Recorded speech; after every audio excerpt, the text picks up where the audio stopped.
Today, most of the networks are moving from 4G to 5G networks. However, we need to understand what were the challenges we had with the 5G and why we are moving towards 5G.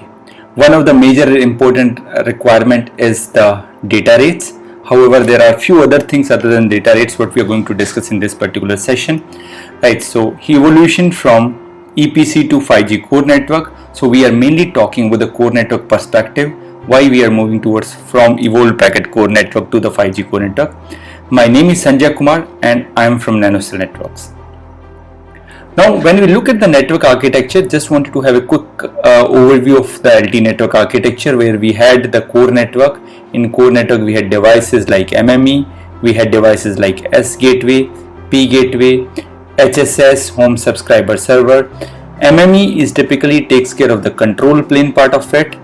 S gateway does the user plane part of it here. The P gateway and S gateway also do control plane as well as user plane part of it here in the S5 S8 interface.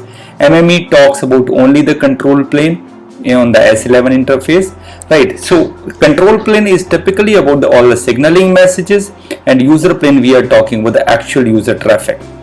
However, we had few problems with LTE EPC network architecture, and we will understand what were those limitations and how we are trying to solve those limitations in 5G core network. Right. EPC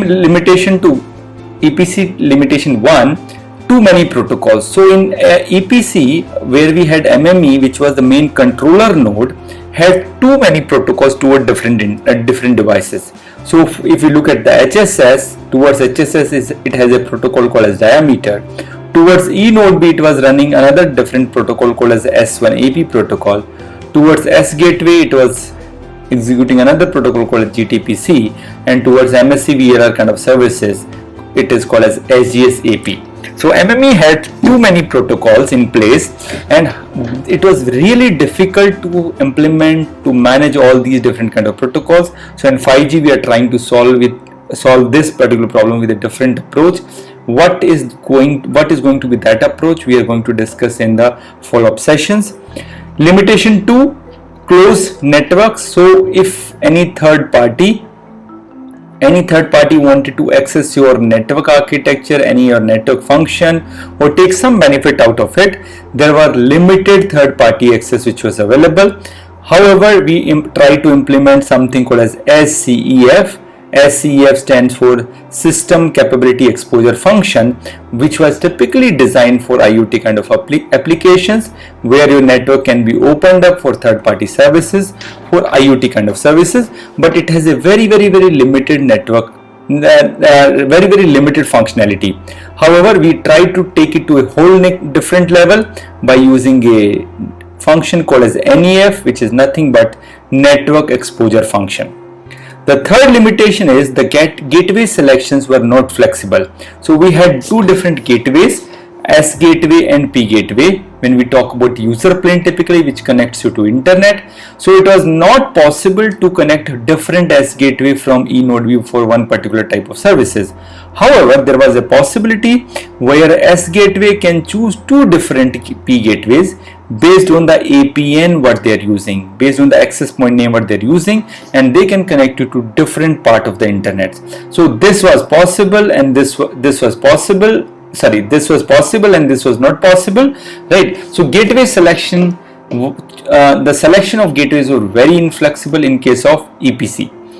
The fourth and the most important limitation for EPC was hardware based architecture. So every device what we see here, MME, S gateway, P gateway, HSS, everything was based on some kind of hardware devices, and there was some limitation in the scalability of these hardware devices. However, at a later stage, we also tried to implement something called as VEPC. VEPC called as virtual EPC, where you can implement your EPC on any public cloud like AWS, Azure, or you can also implement your VEPC on your private cloud, which is typically nothing but some on-prem data center in the operator space. So these were the typical problems what we had with the EPC. How we try to resolve these problems, we will see in next couple of slides. So what we did here is, in case of 2G, 3G, 4G, our network elements were completely based on hardware. However, what we did in 5G core, we have completely created our 5G core network with cloudification and softwarization. Now all the network devices which were typically the hardware devices earlier, now they are nothing but network function, and they are typically achieved by some virtualization technique, and that is why we call them as a VNF. VNF stands for virtual network function. Dedicated core network, we had dedicated core network. All the entities were functional entities.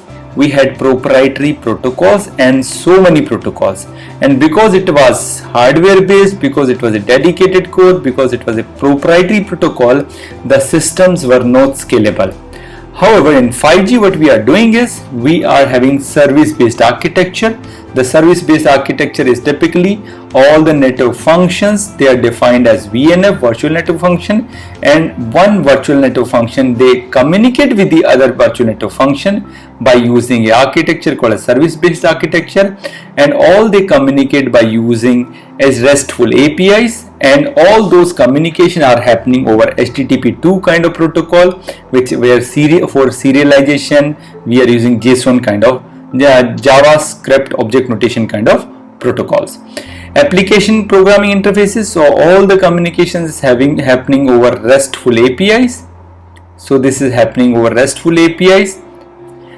We also have a possibility to have exposure to third parties, which is typically defined by a network function called as NEF. NEF stands for network exposure function, which can expose your network capabilities to the third party server, so we can have better consumer experience and better services to the end consumers. Also 5G core supports some backward compatibility as well as the forward compatibility. It also comes up with new features like slicing, where we talk about slicing, where we can have one physical network divided into multiple logical network.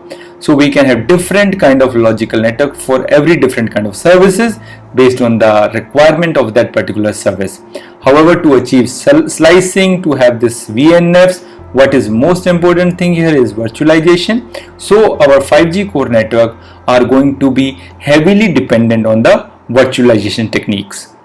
Now when we look at the 4G packet core network, our serving gateway, S gateway and P gateway were mix of control plane traffic and user plane. Control plane and user plane, where control plane is signaling and user plane is the actual user traffic. In 5G what we try to do is, we try to separate the control plane and user plane. So we have SMF and AMF. AMF is access and mobility management function, which is typically similar to MME, and the SMF, which is the session management function and similar to the control plane of S gateway and P gateway. However, the control user plane of S gateway and P gateway is kept in another device, which is called as UPF, which is also called as user plane function. Our HSS is now replaced with two different devices called as AUSF, which is nothing but authentication server function, and UDM, which is called as user data management.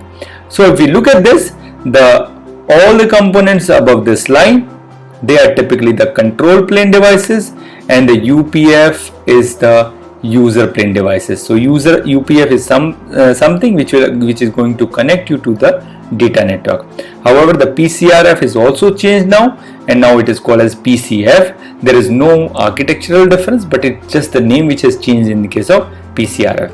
Instead of eNode B, which was there in 4G, now we don't have eNode B. So eNode B is now changed to something called as GNode B, and the UM interface, which was there in 2G and UU, and now we have this as NR-UU network interface, which is nothing but the air interface for the new radio. That's all about this video. If you liked our video, please like and subscribe our channel, and for any more information, please